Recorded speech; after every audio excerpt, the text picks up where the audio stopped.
महाभारत में आज आपको पांडवों का दुर्योधन के शिविर में आकर उस पर अधिकार करना, अर्जुन के रथ का दहा, इसके बारे में बताऊंगा। भक्तगणों, आप इसको ध्यानपूर्वक सुनिए और इस चैनल को लाइक एंड सब्सक्राइब जरूर कर दें। कथा सुनिए। धृतराष्ट्र ने पूछा, संजय, दुर्योधन को भीमसेन के द्वारा मारा गया देख पांडवों और सरजयियों ने क्या किया? संजय ने कहा, महाराज, आपके पुत्र के मारे जाने पर श्री कृष्ण सहित पांडवों, पांचालों तथा सरजयियों को बड़ी प्रसन्नता हुई। वे अपने दुपट्टे उछाल उछाल कर सियानाद करने लगे।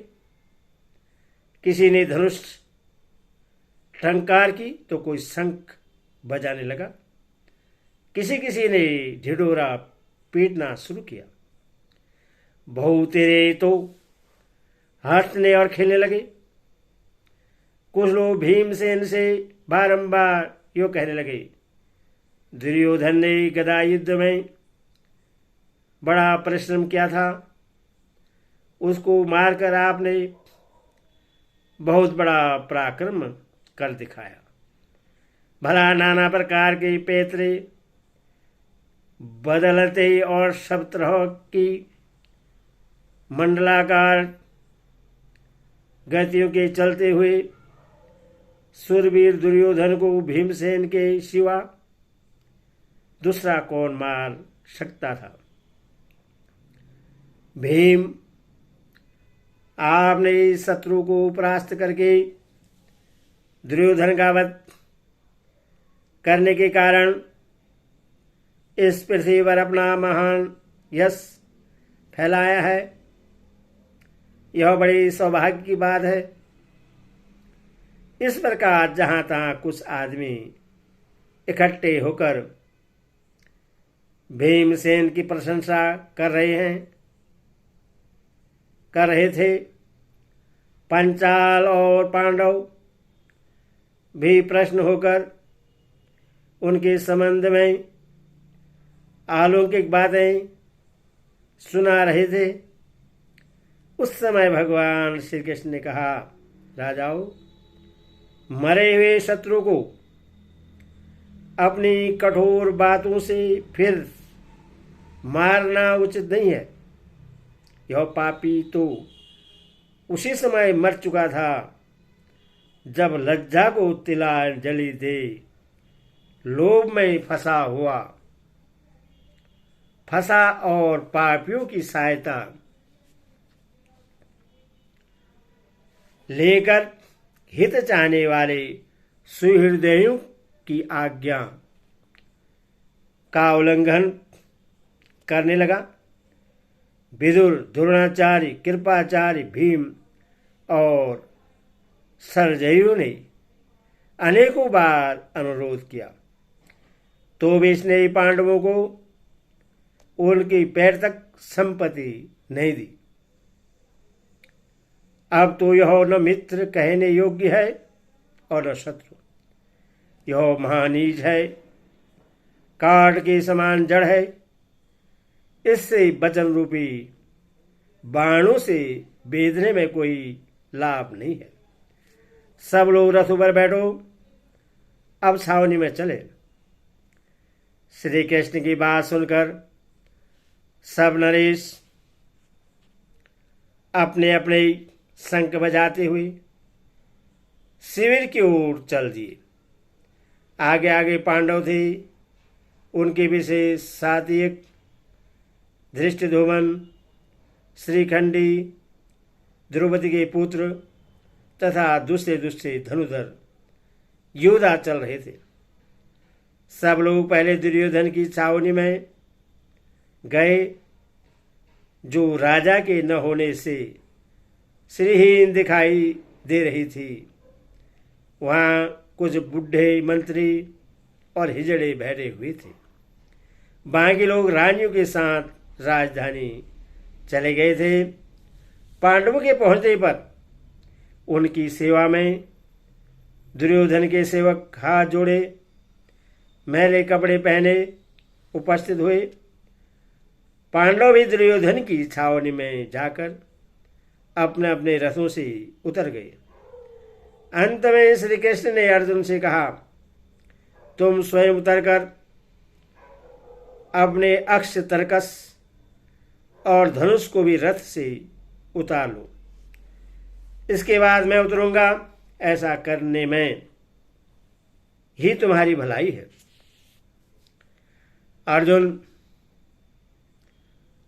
ने वैसा ही किया। फिर भगवान ने घोड़ों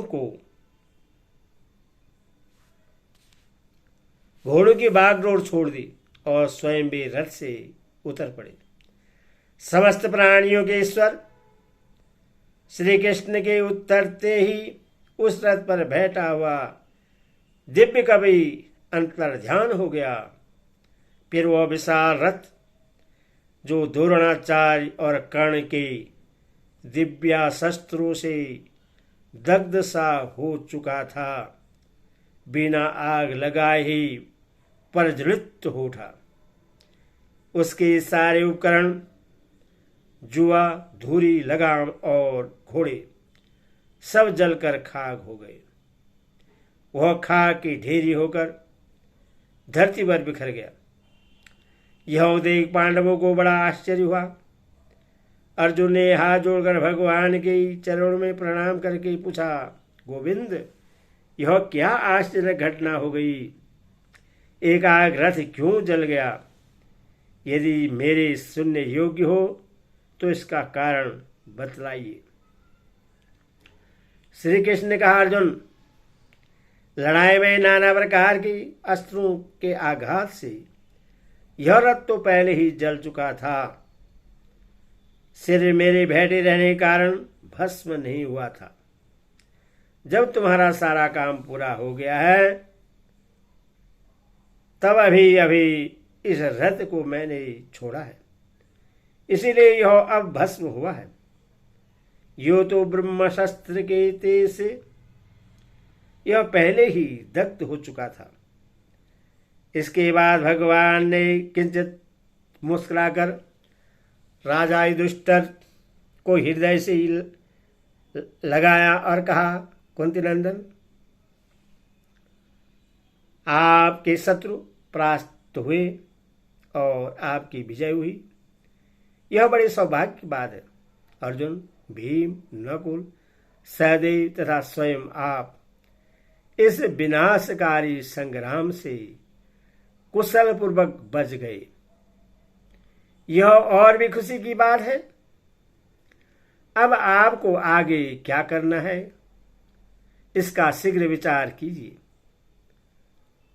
उपलब्धि में जब मैं अर्जुन के साथ आपके पास आया था, उस समय आपने मुझे मधुपर्क देकर कहा था, कृष्ण, अर्जुन तुम्हारा भाई और मित्र है, इससे हर एक आफत से बचाना।